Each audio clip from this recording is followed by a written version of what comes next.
नमस्कार, मैं गोविंद कुमार, पिताजी का नाम श्रीमान बाबूराम जी, कक्षा 11th का छात्र हूँ। मैं राष्ट्रीय आविष्कार 2020 में हिस्सा लेना चाहता हूँ। मेरा प्रकरण है कार्बन चिन्ह। मैं कार्बन चिन्ह के बारे में संपूर्ण जानकारी जो मुझे ज्ञान है वो मैं आपको बताऊंगा।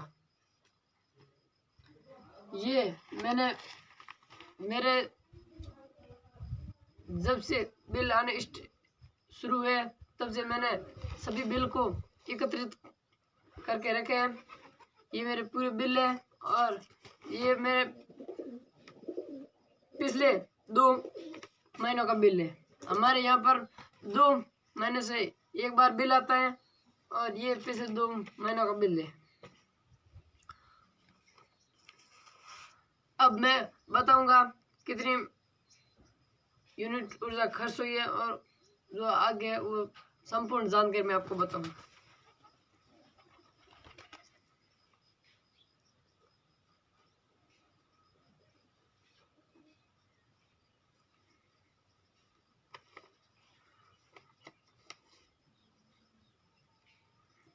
पिछले 2 महीनों में 167 यूनिट ऊर्जा खर्च हुई है।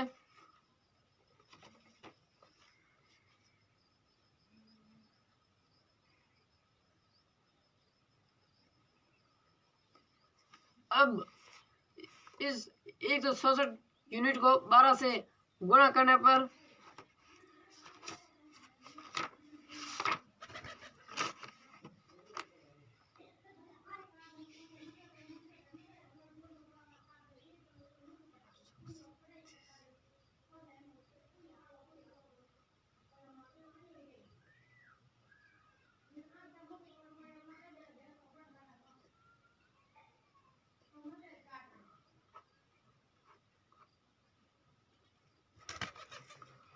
अब 167 यूनिट को 12 से गुणा करने पर 1968 यूनिट प्राप्त होता है।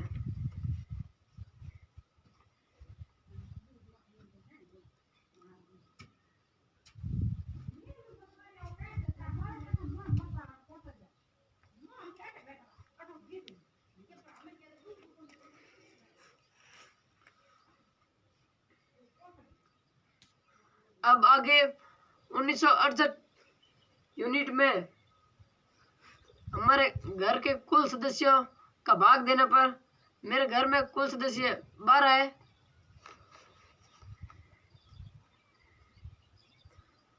1968 भाग 12।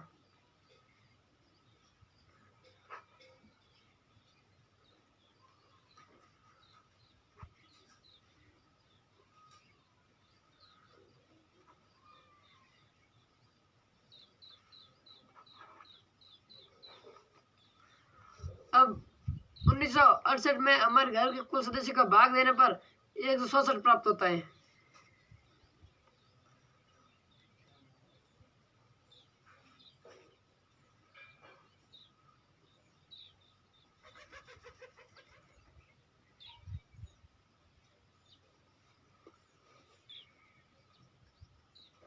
अब आगे 167 को 0.85 से गुणा करने पर जो उत्सर्जन मान है वो आ जाएगा, उत्सर्जक मान।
167 को 0.85 से गुणा करने पर 139.40 प्राप्त होता है।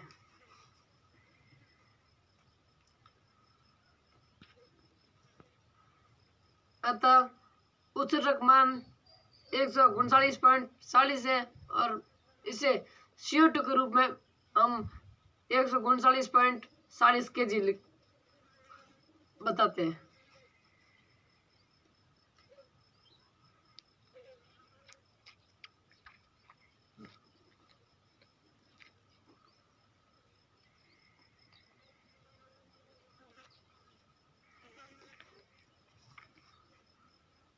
अब आगे पेट्रोल परिवहन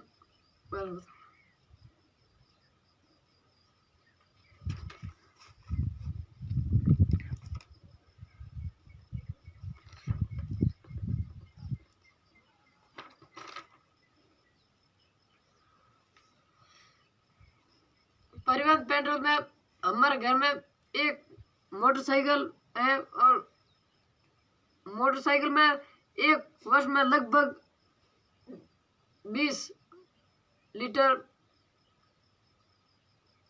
पेट्रोल खर्च होता है।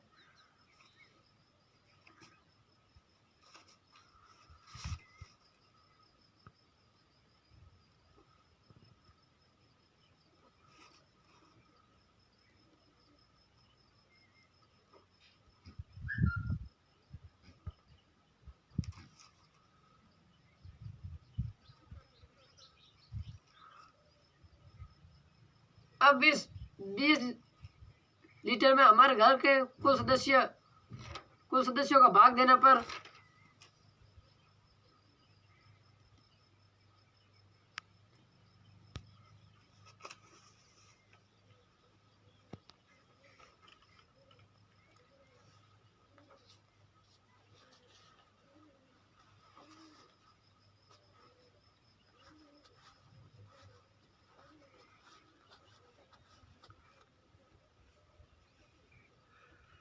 इस 20 लीटर में हमारे घर के कुल सदस्यों का भाग देने पर 1.66 प्राप्त होता है। अब आगे इस 1.66 को 2.296 से गुणा करने पर हमें उस मान प्राप्त हो जाएगा, अर्थात CO2 की जो मात्रा है वो हमें प्राप्त हो जाएगी।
वर्षा को 2.297 से गुणा करने पर हमें 3.8113 प्राप्त होता है। अतः पेट्रोल परिवहन में जो उत्सर्जक CO2 की जो मात्रा है वो 3.8113 kg प्राप्त होता है।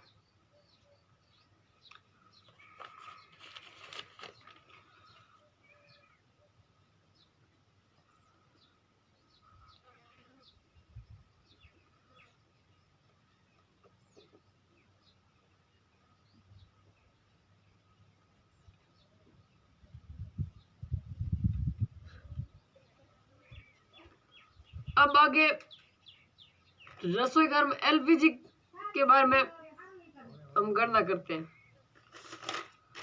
हमारे घर में एक LPG सिलेंडर की टंकी है, वो 2 महीने लगभग चलती है। अब हमारे घर में एक साल में 100 LPG सिलेंडर गैस की टंकी लाते हैं। अब 100 LPG सिलेंडर की टंकियों को 14 से गुणा करने पर एक सिलेंडर की टंकी में 14 kg द्रवित पेट्रोलियम गैस होती है। अब 100 टंकियों को 14 से गुणा करने पर हमें 84 प्राप्त होता है।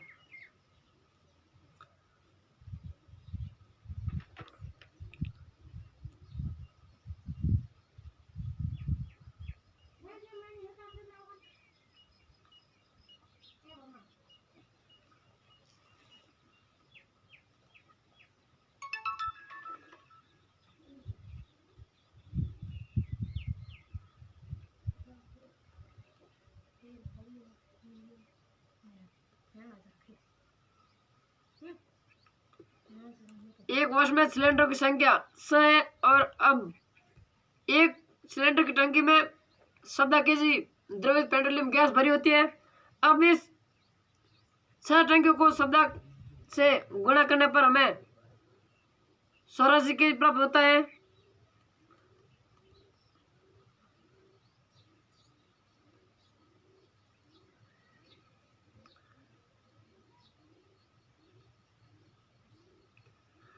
अब इस 84 में हमारे घर के कुल सदस्यों का भाग देने पर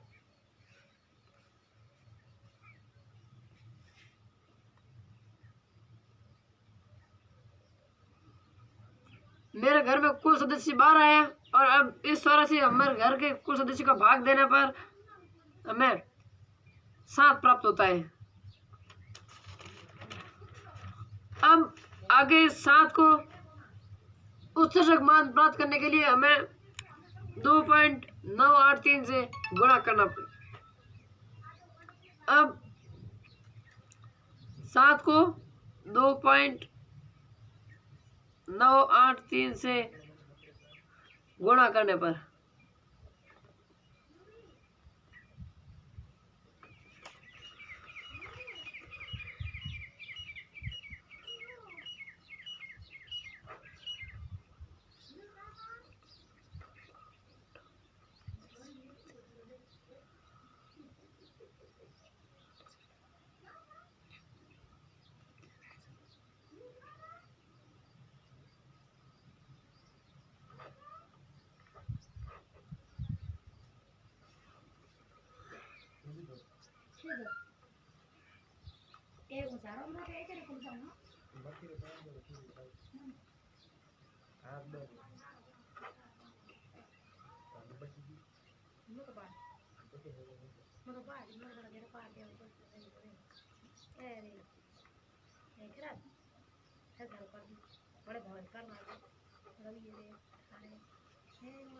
अब 7 को 2.983 से गुणा करने पर हमें 20.881 प्राप्त होता है। अब रसोई में हमारा जो CO2 की जो मात्रा है वह 20 20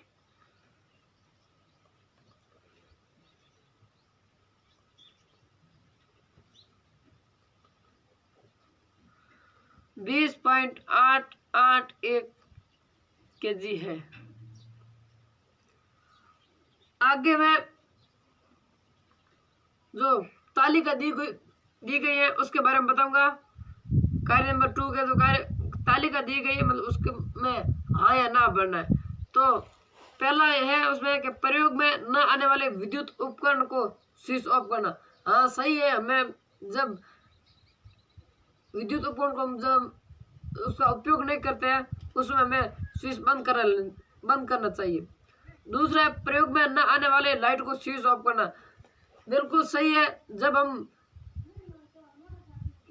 किसी बल्ब का उपयोग नहीं करते हैं मतलब जिस समय हमें जरूरत नहीं होती है उसमें उस बल्ब को बंद करना चाहिए।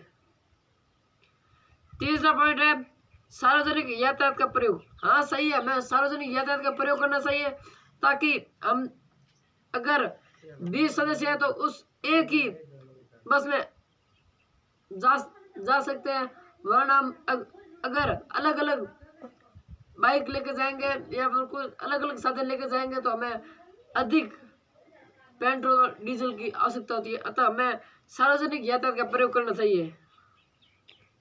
चौथा पॉइंट है स्कूल जाने के लिए कारपूल का प्रयोग करना चाहिए। हाँ सही है, हम स्कूल जाने के लिए कारपूल का प्रयोग करना चाहिए। पांचवा पॉइंट है कम दूर तक जाने के लिए हम साइकिल का प्रयोग करना चाहिए। सही बात है, हमें कम दूरी तक जाने के लिए साइकिल का प्रयोग करना चाहिए। अगर हम मोटरसाइकिल से जाएंगे तो उसमें पेट्रोल खर्च करना पड़ेगा, वरना हम साइकिल से जाएंगे तो हमारी जो व्यायाम भी हो जाएंगे और हमारा जो काम है वो काम भी हो जाएगा। छठा पॉइंट है छोटी यात्रा पर पैदल चलना। हमें कम दूरी तक जाने के लिए हमें पैदल चलना चाहिए, ज्यादा से ज्यादा हो सके उतना हमें पैदल चलना चाहिए। सातवां पॉइंट का पौधा का रोपण करना। हाँ सही बात है, हमें ज्यादा से ज्यादा पौधा रोपण करना चाहिए। ज्यादा पौधे होंगे तो हमारा पर्यावरण भी दूषित नहीं होगा, अर्थात हमें ज्यादा से ज्यादा पौधा रोपण करना चाहिए। आठवां पॉइंट है हाथों से कपड़ों को धोना। हमें हाथों से कपड़े धोना चाहिए। अगर हम मशीन से धोएंगे कपड़ों को तो हमारे बिजली खर्च होगी, इसमें भी मतलब वो CO2 की जो मात्रा है वो खर्च होगी, अर्थात हमारा ग्रीन हाउस है उस पर हमारा प्रभाव पड़ेगा, अर्थात हमें हाथों से कपड़ों को धोना चाहिए। प्लास्टिक का प्रयोग, वैसे तो हमें प्लास्टिक का प्रयोग नहीं करना चाहिए।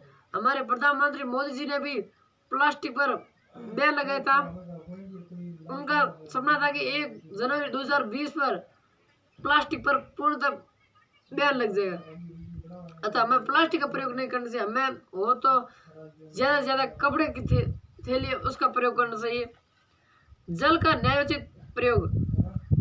हमारे पश्चिमी राजस्थान में जल की बहुत कमी है, हमें जल का बहुत न्याय के अनुसार मतलब प्रयोग करना चाहिए, ना कि फालतू पानी को खराब नहीं करना चाहिए। हमें मतलब जहाँ जरूरत होती है वहाँ इसका प्रयोग करना चाहिए।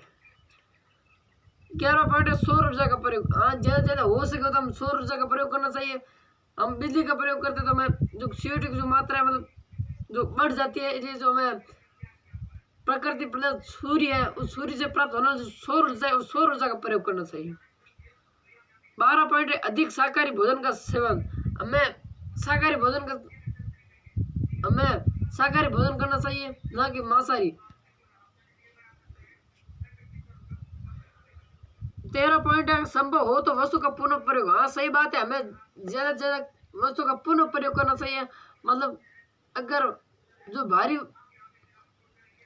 मूल्य की जो वस्तु है उसको कहीं से कैसे भी करके हमें वापस पुनः प्रयोग करना चाहिए हमें। धन्यवाद।